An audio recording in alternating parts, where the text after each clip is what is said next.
तो गाइस आज हम चालू करेंगे अपनी ये जो नई सीरीज हम चालू करने वाले हैं डिजिटल इलेक्ट्रॉनिक्स को। तो उसके अंदर हम क्या क्या पढ़ेंगे, जैसे कि आप सब जानते होंगे डिजिटल इलेक्ट्रॉनिक्स काफ़ी वाइडली डिस्कस किए जाने वाला एरिया है। स्पेशली अगर आप एम्बेडेड की बात करें, एम्बेडेड सिस्टम पे आप काम करना चाहते हो या फिर आप वीएलएसआई की इंडस्ट्री के अंदर जाना चाहते हो, तो एम्बेडेड सिस्टम या वीएलएसआई के अंदर बहुत ज़्यादा क्रूशल रोल प्ले करता है।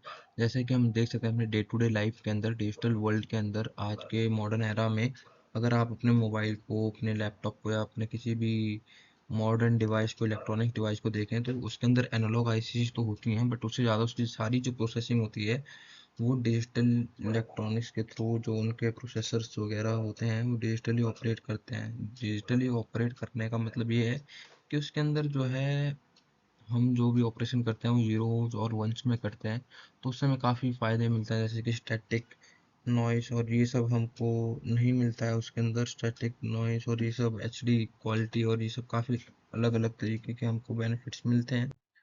और जैसे कि अगर हम बात आगे वाली स्लाइड पे इस पे हम जाएं तो हमको ये देखने को मिलता है कि एनालॉग और डिजिटल के बीच के अंदर जो बेसिक डिफरेंस है, एनालॉग एक कंटिन्यूस नेचर को शेयर करता है, जबकि जो हम देखें कि जो फिजिकल क्वांटिटीज होती हैं, साउंड को, लाइट को, टेम्परेचर को, इनको ज़्यादातर स्टोर करता है एनालॉग। जबकि जो हमारा डिजिटल फॉर्मेट होता है उसके अंदर हम देखें तो वो जो है जीरोज और वंस में काम करता है और इजी टू स्टोर होता है। ये ईजियर होता है स्टोर करने के लिए as compare to analogue values या एनालॉग डाटा।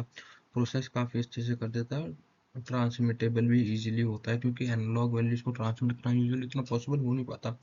और नॉइज इम्यूनिटी भी इसके अंदर होती है, मतलब नॉइज वगैरह अगर कुछ होती है तो फिर उसको ये उससे इम्यून होता है। अगर नॉइसेज वगैरह ये अ, उसको हम हटा सकते हैं, डी नॉइज वगैरह कर सकते हैं। बाकी अगर हम बात करें रियल वर्ल्ड कंपैरिजन की, तो एनालॉग टीवी पहले चलते जो काफ़ी बल्कि और काफ़ी ज़्यादा स्पेस कंज्यूमिंग होता था, तो आज के टाइम पे हम देख सकते हैं अपने सबके ही घरों के अंदर हम जो भी टीवी देखते हैं वो डिजिटल एलईडीज और ये सब होते हैं। तो मॉडर्न डे आप डिवाइसेस जितने भी देखेंगे ज़्यादातर डिजिटल वर्ल्ड में, तो वो डिजिटल वर्ल्ड में जो है डिजिटल फॉर्मेट को यूज़ करते हैं। ठीक है, और आप देख सकते हैं जैसे कि रिकॉर्डर्स जो पहले चलते थे अब MP3 और स्ट्रीमिंग ऑडियोज काफ़ी बदल गई हैं। और फिल्म कैमराज और डिजिटल कैमराज, फिल्म कैमराज तो बिल्कुल चलते ही नहीं है, ना के बराबर। और डिजिटल कैमराज का वाइडली यूज होता है, इवन आपके मोबाइल से लेकर लैपटॉप से लेकर हर जगह तक। और डिजिटल सिस्टम रिवो मतलब काफ़ी ज़्यादा गेम चेंजिंग था, इसने काफ़ी कुछ चेंज कर दिया इंडस्ट्री में, हमारी डे टू डे लाइफ में और हर जगह।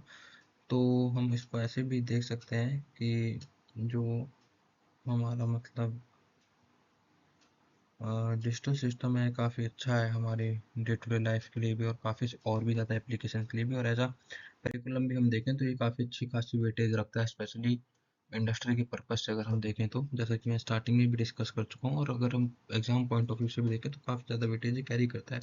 अब अगर हम देखें बेसिकली डिजिटल इलेक्ट्रॉनिक, जैसे कि मैं बता चुका हूँ, ये जीरोज और वन पे काम करता है। तो जीरोज और वंस होते क्या है, जीरो बेसिकली एक ऑफ स्टेट को रिप्रेजेंट करता है और वन जो है हमारा, वन जो रिप्रेजेंट करता है ऑन स्टेट को करता है। तो इसके अंदर हम यही देखते हैं कि अगर कोई भी सर्किट है, कोई भी एक वायर है, अगर वो वायर ऑन है, अगर वो ऑन है तो वो वन को रिप्रेजेंट करेगा, और अगर वो ऑफ है तो वो जीरो को रिप्रेजेंट करेगा। तो ऐसा हम इसको समझ सकते हैं। और every day to day life में काफ़ी सारी चीज़ें हम इसके अंदर स्टोर करते हैं बाइनरी के थ्रू, बाइनरी फॉर्मेट में, जैसे कि इमेजेस हो गया, वीडियोस हो गया, साउंड हो गया, और भी काफ़ी डिजिटल फॉर्मेट में चीज़ें इसके अंदर स्टोर करते हैं। और बाकी अगर हम बात करें तो आज हमने बेसिकली यही डिस्कस किया कि एनालॉग और डिजिटल उसमें क्या क्या फ़र्क है, बाइनरीज का बेसिक फॉर्मेट। और अगर हम अपनी अगली वीडियो, आने वाली वीडियो की बात करें सीरीज़ के अंदर, तो उसके अंदर हम डिस्कस करने वाले हैं कि नंबर सिस्टम क्या होता है, और बाइनरी कन्वर्जन को भी हम डिस्कस करेंगे कि बाइनरी जो होता है, जीरोज और वंस को हम कैसे कन्वर्ट करते हैं अपने डेसिमल फॉर्मेट में। डेसिमल बेसिकली वो फॉर्मेट होता है जो जीरो से लेकर नाइन या फिर जीरो से लेकर टेन तक आप बोल सकते हो, जिसकी बेस वैल्यू टेन होती है। तो इसको हम आगे डिस्कस करेंगे कि इसको हम कैसे चेंज कर सकते हैं बाइनरी टू डेसिमल और डेसिमल टू बाइनरी। ठीक है। बाकी अगर मैं अभी इंडेक्स की बात करूँ तो फिर हमें पूरे इस सीरीज के अंदर काफ़ी सारे टॉपिक्स कवर करना है। पहले तो हम नंबर सिस्टम को ही कवर करेंगे, उसके बाद हम कवर करेंगे बेसिक गेट्स को, उसके बाद यूनिवर्सल लॉजिक्स को, और फिर बूलियन अलजेब्रा के कुछ हम क्वेश्चंस करेंगे। बूलियन अलजेब्रा पूरा समझेंगे, क्या नाम हो, मतलब काफ़ी कुछ है इसमें सीखने के लिए। के मैप सीखेंगे कैसे होता है, और इम्प्लीमेंटेशन देखेंगे मक्स की, डीमक्स की, इनकोडर डिकोडर की, जो कि हमारा बेसिकली कॉम्बिनेशनल सर्किट में आता है। और बाद में फिर हम देखेंगे कि डिजाइन डिजाइन करके देखेंगे अर्थमेटिक सर्किट्स को, जैसे हाफ एडर हो गया, फुल एडर हो गया, सब्ट्रैक्टर हो गया, और इनके रिलेशनशिप यूजिंग नैंड और नॉर, ये भी हम देखने वाले हैं। और बाकी अगर हम आगे बात करें तो ब्लॉक की, तो प्रायोरिटी इनकोडर हो गया, कंपैरेटर हो गया, 7 सेगमेंट डिकोडर, और ये सब भी हम आगे देखेंगे सिक्वेंशियल सर्किट में। लैचेस और state diagram, state table, state reduction assignment, ये सब भी हम देखेंगे। काउंटर, सिंक्रोनस रिपल, तो काउंटर्स भी हम देखेंगे क्या होते हैं, काउंटर्स कैसे काम करते हैं, काउंटर कैसे डिजाइन किया जाता है, और शिफ्ट रजिस्टर्स, और ये सब भी हम देखने वाले हैं। और फिर हम डिस्कस करेंगे लॉजिक फैमिलीज को, interfacing, TTL, CMOS, MOS logic, इनमें क्या डिफरेंस होता है, और इनका ऑपरेटिंग प्रिंसिपल क्या होता है, और एनालॉग टू डिजिटल कन्वर्टर और डिजिटल टू एनालॉग कन्वर्टर्स भी हम देखेंगे। ये भी काफ़ी अच्छे चीज़ें हैं। अगर आपको एम्बेडेड में मतलब अगर आप देखेंगे पीडब्ल्यूएम वगैरह वो सब चीज़ें, तो आपको ये काफ़ी समझ में आएगा। पीडब्ल्यूएम तो नहीं, पीडब्ल्यूएम तो खैर अलग कॉन्सेप्ट हो जाता है। बट अगर आपको कोई भी एनालॉग वैल्यू को डिजिटली कन्वर्ट करना होता है, किसी भी वैल्यू को, किसी भी सिग्नल को, तो उसके लिए काफ़ी इंपॉर्टेंट पॉइंट हो, मतलब काफ़ी इंपॉर्टेंट रहता है टॉपिक।